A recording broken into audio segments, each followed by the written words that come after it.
my happy readers! It's Bedtime Stories with me, Issy. Are you ready to share a new story? Well, I have chosen a fun, fabulous fable to share.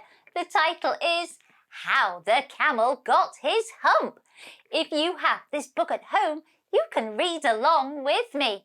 This is a classic Rudyard Kipling story that's been retold by Miles Kelly Storytime.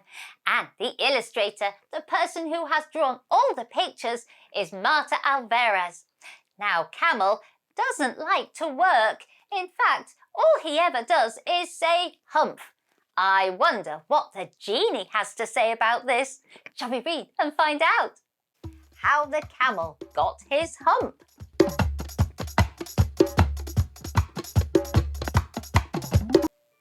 In the beginning of years, when the world was new, there was a camel. The camel did not want to work for the man like the other animals, so he lived in the middle of the howling desert. He ate sticks and prickles and was most idle.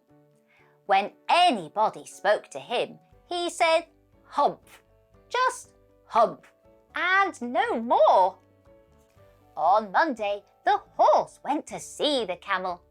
The horse had a saddle on his back and a bit in his mouth. He said, "Camel, come out and trot like the rest of us." "Humph," said the camel, and the horse went away and told the man. On Tuesday, the dog went to see the camel. The dog had a stick in his mouth. He said, "Camel, come and fetch like the rest of us." "Humph," said the camel, and the dog went away and told the man. On Wednesday, the ox went to see the camel. The ox had a yoke on his neck. He said, "Camel, come and plough like the rest of us." "Humph," said the camel, and the ox went away and told the man. That evening, the man called the horse and the dog and the ox together. He said, "That camel in the howling desert won't work. You three must work double to make up for it." That made the horse and the dog and the ox very angry. So they held a powwow on the edge of the desert.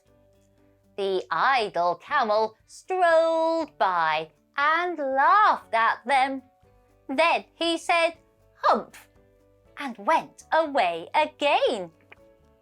So the three animals went to the genie in charge of all deserts and told him their problem.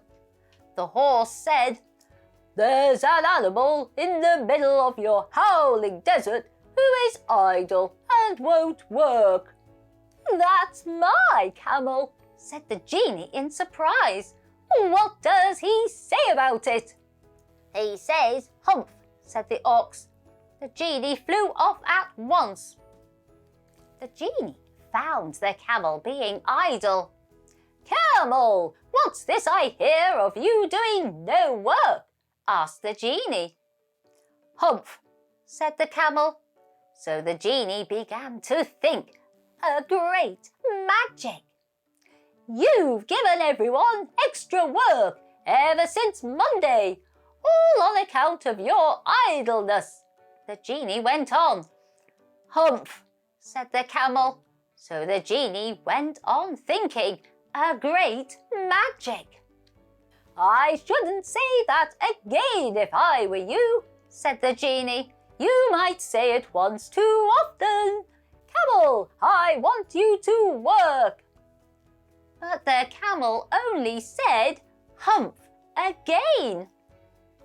No sooner had the camel said humph a third time than his back began puffing up into a great big humph. "There," said the genie, "that's your very own humph that you've brought upon your very own self by not working. But how can I work with this Humph on my back? Cried the Camel. You would not work for 3 days. Your new Humph lets you work for 3 days without eating, said the genie. So the Camel humphed himself, Humph and all, and went away from the howling desert.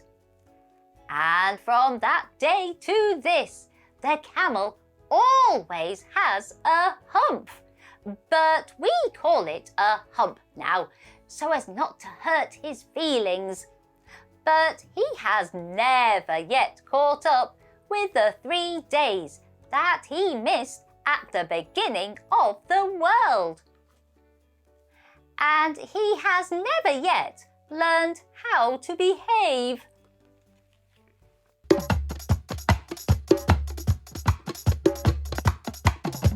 Oh, what a fun, fabulous fable that was! And now we all know just how the Camel really got his hump. Maybe things would have been a little bit different for Camel had he helped all the other animals when they asked. I wonder, could you think of something you could do today that would help somebody else? I hope you've enjoyed this Shed Time story, and if you want to, you can like, share, follow and subscribe to Shed Time Stories. Then you'll be ready for the next book for us to share together. Bye-bye!